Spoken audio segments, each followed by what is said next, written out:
Hi all, this is Brian from Schoolhouse Auto. I just want to make a quick video going over New York State inspections and the new requirements for window tinting that went into effect last January.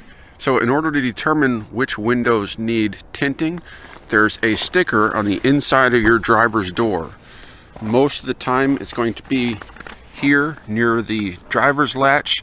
It could be further down here.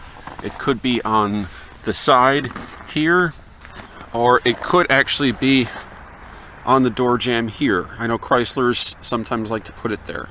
What you're looking for is it'll usually have a barcode on it.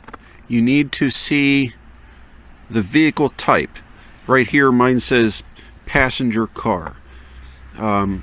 It might say something like type MPV or something other. If it says PASS or passenger car anywhere on here, then all four windows on the side of the vehicle need to be at 70% visibility or better. If it says anything other than passenger car in that sticker, then only the front two windows matter for inspection. The back window can be any tint level you want as long as you have two side view mirrors.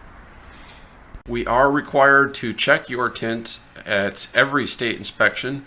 Every inspection station has a light meter that we're required to purchase.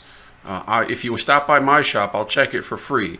But when you buy tints in New York State, or you're coming in from out of state, just remember that the tints do matter.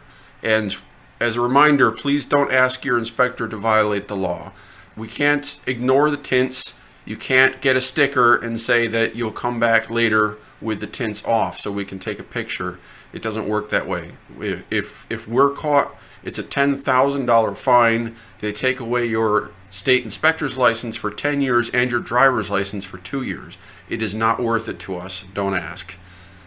Any questions on this, leave a comment below or email me, fixit@schoolhouseauto.com. Thank you much for watching.